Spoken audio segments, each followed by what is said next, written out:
3 da madrugada, a hora do mal. Eduardo nunca acreditou em superstições. Quando se mudou para aquela casa simples no fim da Rua Aurora, acreditava que finalmente teria paz. O bairro era silencioso demais, quase imóvel. Casas antigas, jardins mal cuidados e poucas pessoas nas calçadas. Mas algo chamou sua atenção já na primeira manhã. A casa ao lado permanecia com todas as cortinas fechadas, mesmo sob o sol forte. Nenhum som, nenhum movimento, nenhuma presença visível. Era como se ali não morasse ninguém, mas morava. Nos primeiros dias, Eduardo tentou ignorar. Porém, sempre que saía cedo para trabalhar, percebia o mesmo padrão. Nenhuma luz acesa, nenhuma porta aberta, nenhuma sombra atrás das janelas. À noite, no entanto, a situação mudava. Por volta das 11 horas, uma luz fraca e amarelada surgia no andar superior da casa vizinha. Não era uma iluminação comum. Piscava levemente, como uma chama instável lutando para permanecer acesa. Na terceira noite, Eduardo acordou com um som estranho. Um ruído seco, ritmado, como se algo estivesse sendo arrastado pelo chão de madeira. Ele levantou devagar e foi até a janela do quarto. A rua estava vazia, envolta por uma neblina fina. O som vinha claramente da casa ao lado. Arrastar, parar, arrastar, parar. Não parecia móvel, não parecia objeto, parecia peso.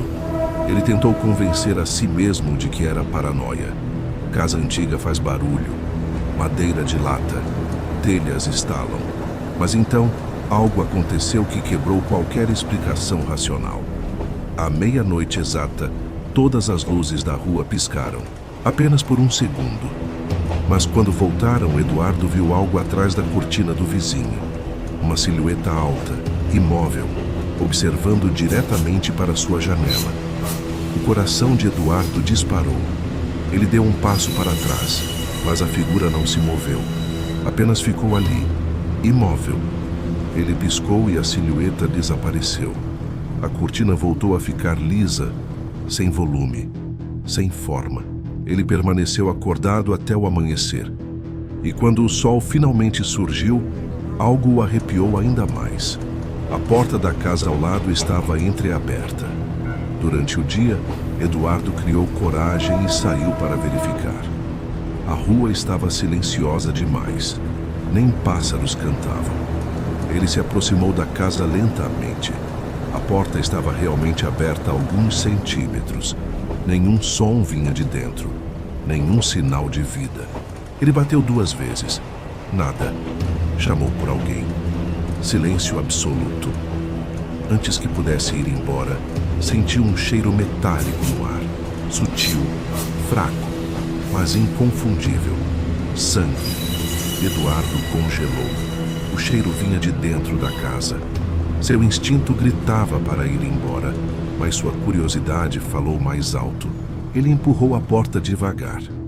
O interior estava escuro, mesmo sob a luz do dia, como se a claridade não conseguisse penetrar ali. O ar era gelado, gelado demais para uma casa fechada sob o sol. As paredes pareciam mais escuras do que deveriam. Não havia móveis visíveis na sala. Apenas um corredor estreito que levava ao fundo. Eduardo deu 2 passos para dentro. O assoalho rangeu sob seus pés. E então ele percebeu algo impossível. Não havia poeira no chão, nenhuma marca, exceto uma trilha de manchas secas que seguia pelo corredor. Pequenas gotas, escuras, espalhadas de forma irregular. Ele se aproximou sentindo o estômago revirar. Quando se abaixou para observar melhor, ouviu um som acima dele. Um leve estalo no teto, como unhas pressionando madeira. Lentamente, muito lentamente, algo começou a se mover no andar de cima. Eduardo ergueu a cabeça. O estalo virou arranhão. Arranhão virou caminhada. Passos leves, rápidos demais para serem humanos. O som parou exatamente acima dele. O silêncio voltou, pesado. denso. Ele sentiu uma presença, não no corredor, não atrás dele, mas diretamente sobre sua cabeça. Então uma gota caiu, quente, direto em sua bochecha. Ele tocou com os dedos e levou à frente dos olhos. Vermelho escuro, ainda fresco. Antes que pudesse reagir, ouviu uma respiração longa e profunda, descendo lentamente pelo teto, como se algo estivesse rastejando por dentro das paredes, vindo em sua direção. E quando Eduardo começou a correr para a porta se fechou sozinha. A porta bateu com força atrás de Eduardo, fazendo o som ecoar pela casa vazia como um disparo. Ele girou a maçaneta desesperado, mas ela não se movia. O ar ficou ainda mais frio, pesado, difícil de respirar.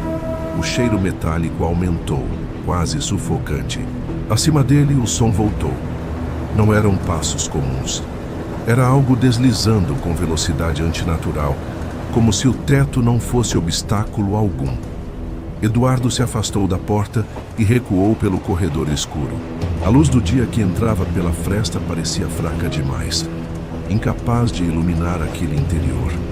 As paredes absorviam a claridade. Ele sentia que estava sendo observado de todos os ângulos, mesmo sem ver ninguém. Então, o estalo no teto parou. O silêncio ficou absoluto.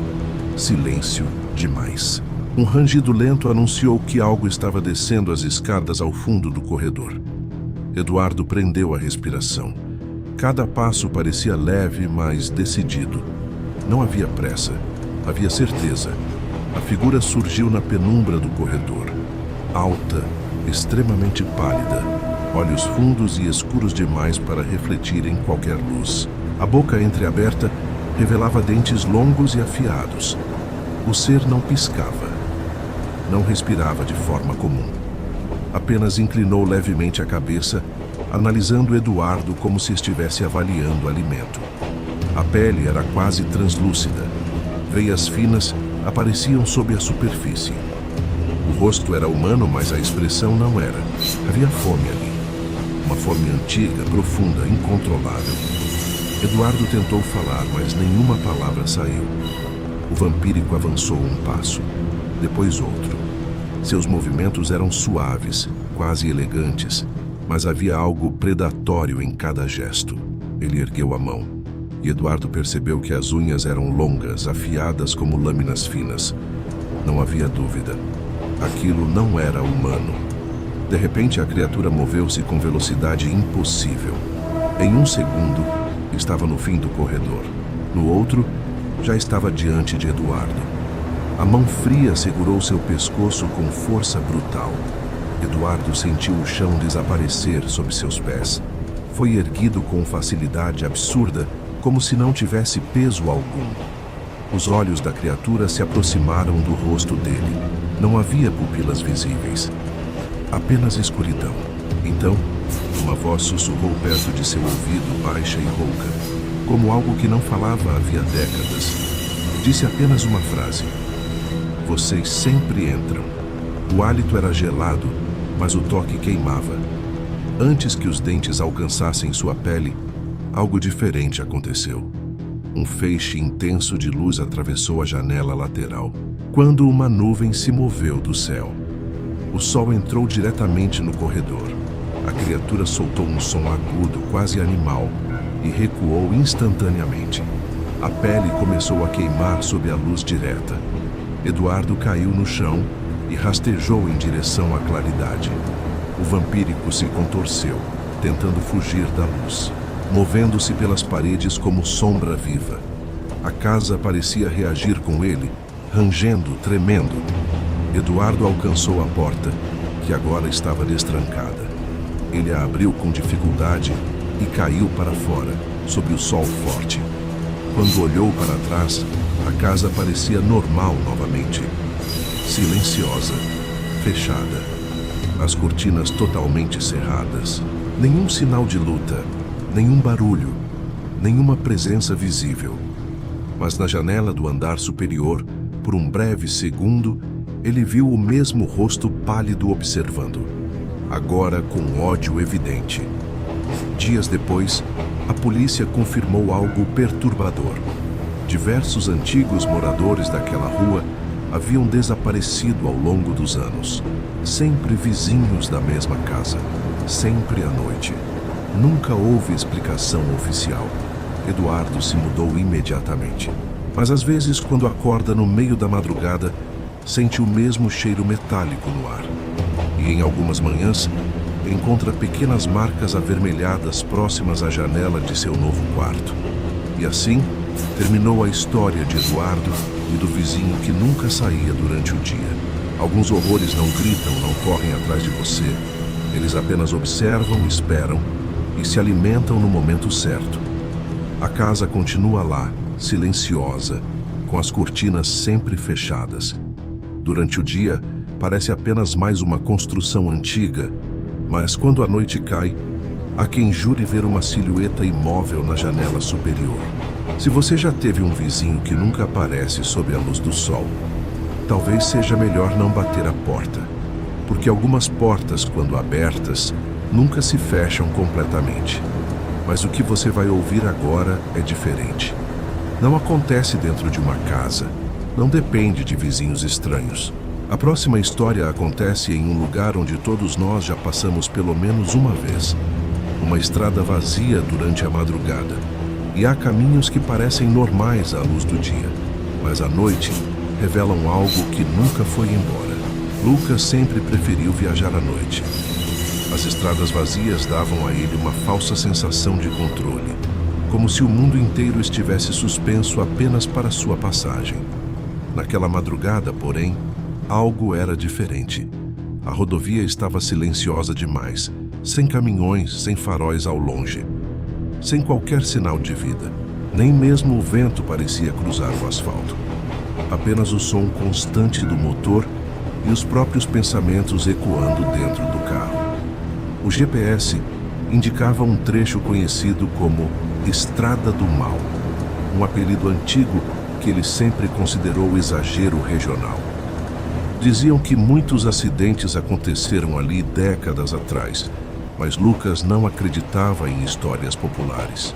Ainda assim, quando passou pela primeira placa enferrujada marcando o nome da estrada, sentiu um arrepio inesperado subir pela espinha. A temperatura parecia ter caído subitamente dentro do veículo. Alguns quilômetros depois, ele viu algo no acostamento. Uma mulher vestindo roupas claras, parada imóvel sob a luz fraca dos faróis. Ela não fazia sinal de ajuda. Não acenava, apenas estava ali olhando fixamente para o carro que se aproximava. Lucas reduziu a velocidade por instinto. Mas quando piscou os olhos por um segundo, a mulher simplesmente desapareceu. Não correu, não se moveu, sumiu. O coração acelerou, mas ele tentou racionalizar. Cansaço visual, ilusão noturna, reflexo da própria luz no para-brisa. Ele respirou fundo e continuou dirigindo. Porém, poucos minutos depois, viu outra figura.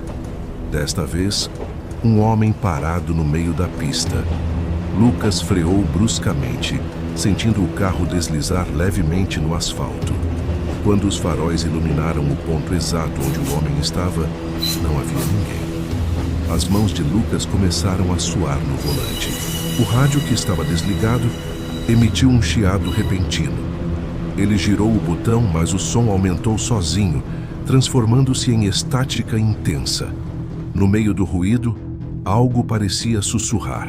Vozes sobrepostas, distorcidas, como se várias pessoas falassem ao mesmo tempo dentro do aparelho.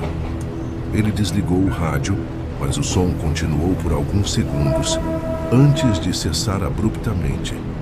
Tentando recuperar o foco, Lucas olhou para o painel.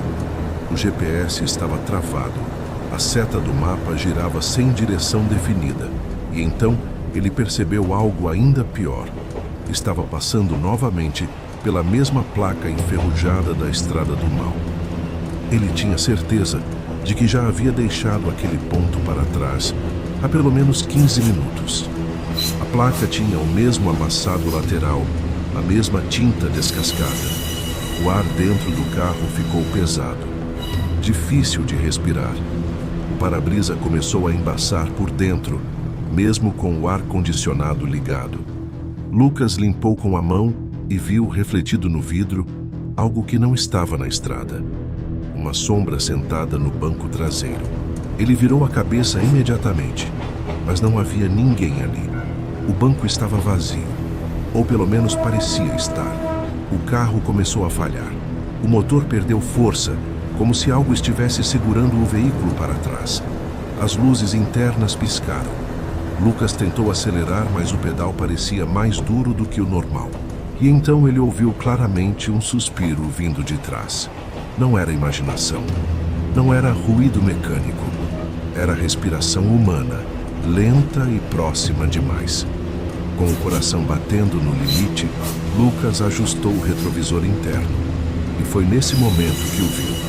Um rosto pálido refletido no espelho, sentado no banco de trás, olhando diretamente para ele. Os olhos eram fundos, escuros, sem brilho algum. A pele parecia marcada por cortes antigos. A boca se abriu lentamente, revelando dentes manchados de sangue seco. Lucas gritou e virou o corpo para trás. O banco estava vazio novamente, mas quando voltou a olhar para frente, não estava mais sozinho na estrada. Dezenas de silhuetas estavam espalhadas pelo asfalto à sua frente, imóveis, bloqueando completamente o caminho. Todas olhando para ele. Todas em silêncio absoluto. E no exato instante em que tentou dar ré, sentiu duas mãos frias segurarem seus ombros por trás.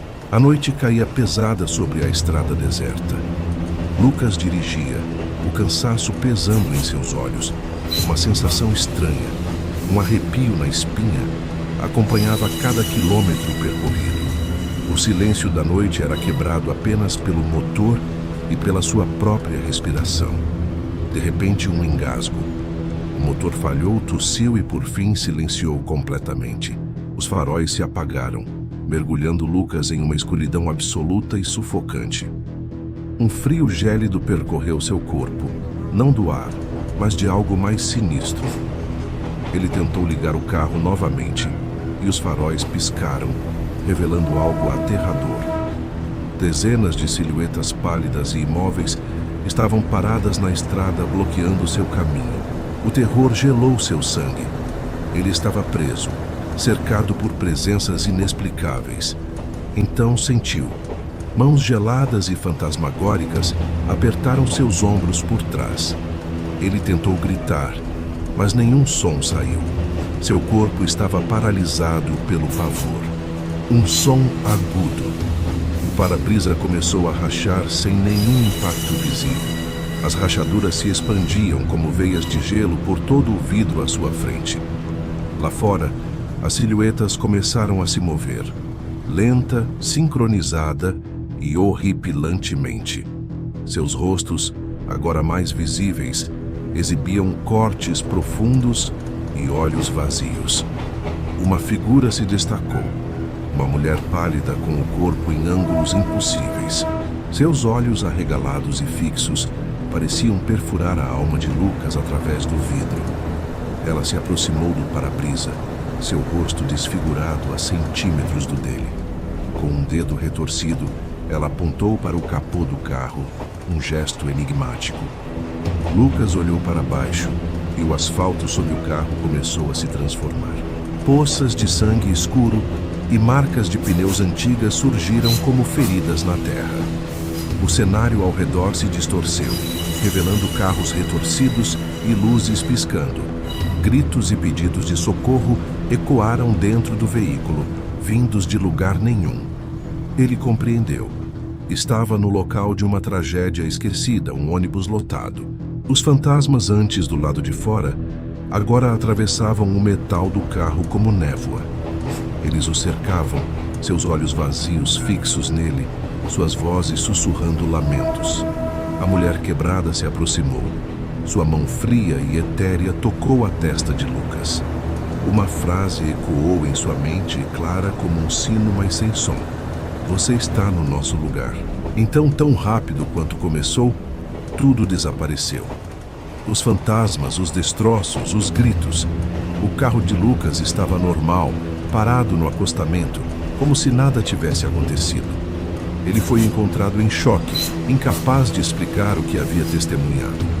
Mas a estrada guarda segredos, e a lenda de Lucas se espalhou entre os motoristas. Dizem que, em madrugadas frias, o carro de Lucas ainda pode ser visto parado ali. Motoristas curiosos se aproximam, mas ao chegar perto, encontram apenas o vazio.